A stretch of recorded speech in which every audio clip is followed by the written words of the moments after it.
Shiko, fjala bashkësi, sa bukur, ne kemi këtë fjala bashkësi, dua ta interpretoj kështu fjalën bashkësi. Çfarë do thot bashkësi? Bashkë si një. Jemi bashk, edhe jemi si një, jemi në unitet, edhe kemi tek emri. Kështu që ndoshta tash ndonjëri është bërë kurios, edhe mund mendoj, ore, kur qeka kaq mirë, grupi vogël, edhe kur qeka kaq e rëndësishme të mbledhurit gjatë javës, pse është vështirë? 3 pyetje, do bëj 3 pyetje. Pse është vështirë të bëhen grupet e vogla? Kur qeka kaq e mirë? Pse s'ka më shumë grupet vogla? Ose pse njerëzit duan të rinë më shumë vetëm se sa takohen me dikë?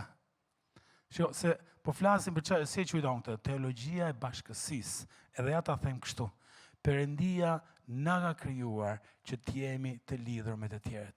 Na ka kriju Zoti të tillë. Kur Krishti përmlodhi gjithë shkrimin, çfarë tha? Kemi nevojë të jemi të duam dhe të qëndrojmë të lidhur së pari me kë?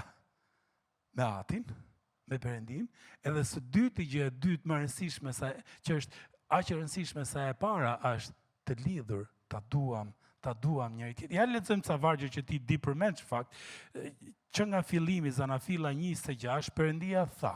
Ti di përmend çto vargje, pa di kalojmë shpejt.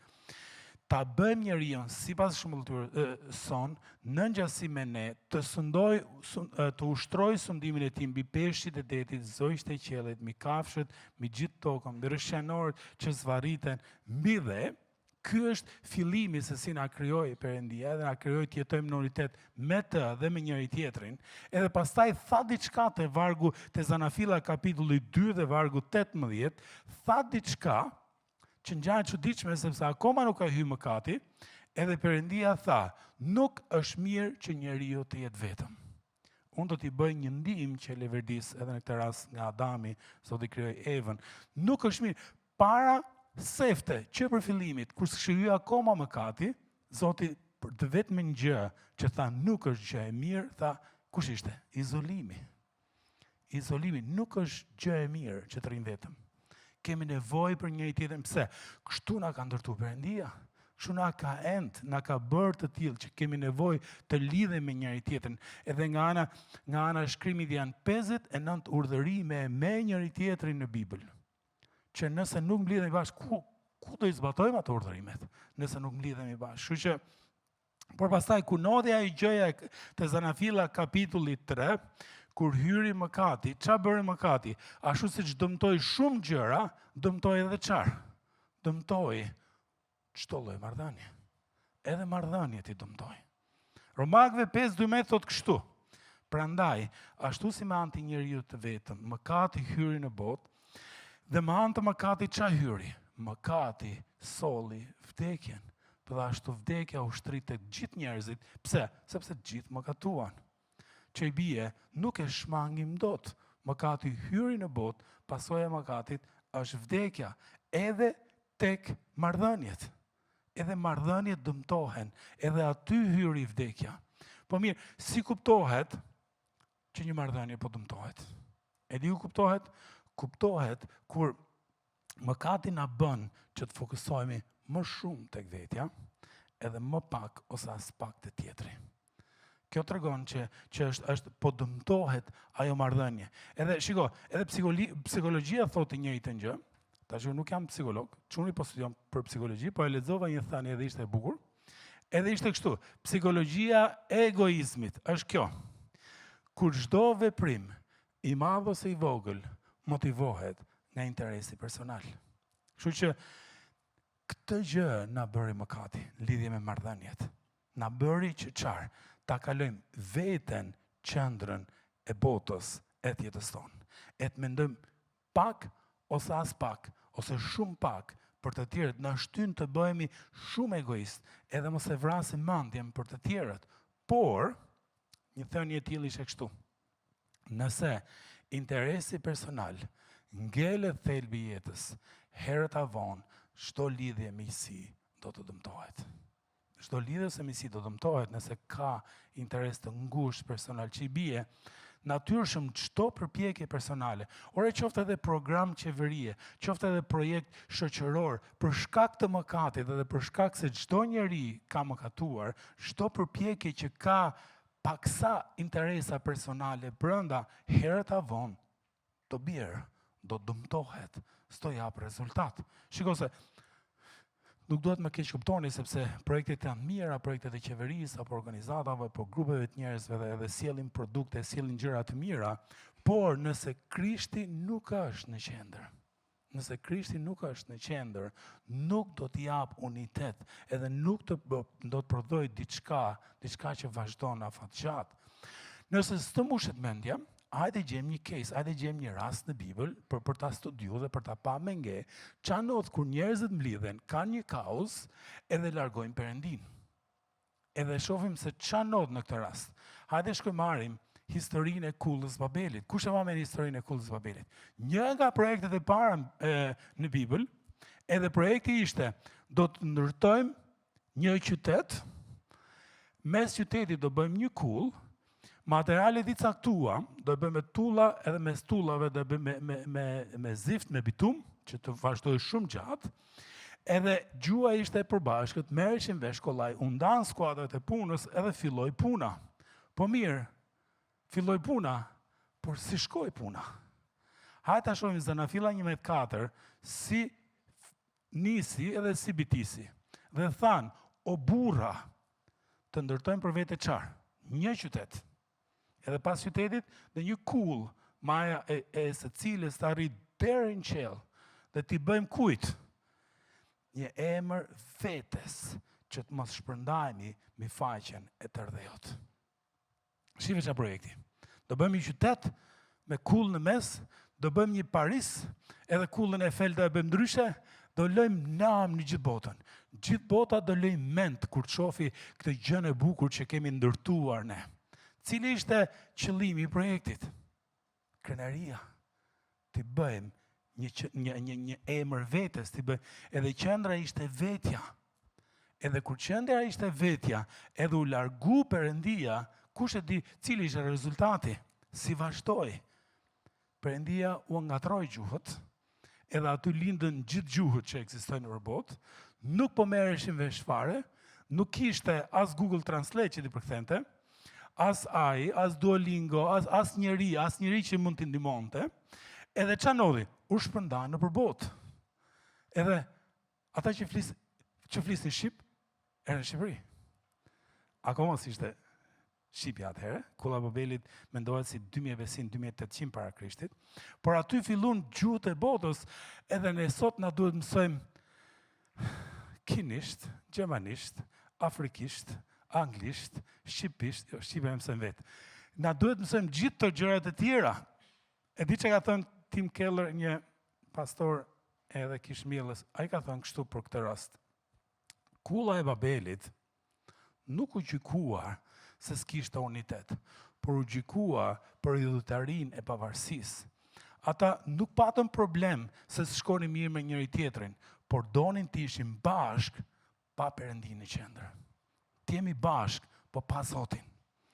Edhe është, e vërteta është që është, nëse largojmë Perëndin qanos, natyrshëm do fokusohemi tek vetja, edhe marrëdhëniet do të dëmtohen, edhe do dëmtohen deri kur? Deri ku erdhi Krishti. Deri ku erdhi Krishti, edhe pagoi për mëkatin, edhe për mallkimin e mëkatit, edhe pasojat e mëkatit që i bie, çdo misi është si ç'duhet kur Krishti është në qendër. Çdo grup i vogël është përsmari kur Krishti është në qendër. Çdo kish është përsmari dhe është e mirë dhe e fortë kur Krishti është në qendër. Çdo familje, çdo jetë personale është e mirë kur Krishti është në qendër. Edhe për këto lut Krishti, lutem o atë, lutem edhe për ata, o atë lutem edhe për ICF-n, që do t'jenë një në unitet, në bashkësi me njëri tjetrin edhe me ne. Shiko, e kundërta rasti tjetër, e pam të rastin e Kullës Babelit, hajde shohim një rast tjetër, kur gjuhët, nëse ke Perëndin mes, sjellin bashkim. Sjellin bashkim, njerëzit u unifikuan. Në rastin e Babelit, u bën lëmsh. Hajde shohim një rast, kur u bën bashk, edhe u plotësu lutja e Jezusit e Gjoni 17. E di ku ndodhi? Në ditën e Pentakostit. Njerëzit u unifikuan dhe u lidhën bashk. 50 ditë pas ringjalljes së Jezusit nga vdekja, Perëndia zbret me frymën e shejtë, edhe çanos, unifikon edhe lidhen njerëzit. Të gjithë e kuptonin mesazhin. Të gjithë kushdo që ishte aty, edhe u vinte shumë i qartë mesazhi në gjuhën e vet amtare. Shife çik, e lexojmë te Veprat kapitulli 2, vargjet 4 deri 5, e lexojmë deri te vargu 11. Shife çik historinë. Kështu të gjithë u mbushën me frymën e shejtë. Dhe filluan të flasin në gjuhë të tjera, ashtu siç fryma e shejtë u jepte të shpreheshin. Por në Jeruzalem banonin disa judej, njerëz të perëndishëm nga ishin këto. Kishin ardhur për këtë festën, edhe ishin nga të gjitha kombet nën qiell. A ka pas shqiptar aty? Ilirian do ketë pas. Përderisa thotë gjithë kombet nën qiell, do ketë pas edhe nga kombi jonë, vargje 7 dhe 8. Dhe gjithë habiteshin dhe mrekulloheshin dhe i thoshin njëri tjetrin: "Ja, a nuk janë të gjithë Galileas këta? Si vallë secili nga ne i dëgjon të flasin si në gjuhën e vet amtare." Edhe pastaj jep gjithë ato nepartët, Medët, Elamitët, banorët Mesopotomisë, Judes, Kapadokis, Pontit, vargu 11. Edhe ne të ardhur nga Roma, Judej, Kreta, Sara, gjithë çfarë te pjesa fundit. Të gjithë në uniform. Tani ku Perëndia është në mes, çfarë ndodh? Ka unitet, edhe gjithë marrin një mesazh. Cili ishte mesazhi?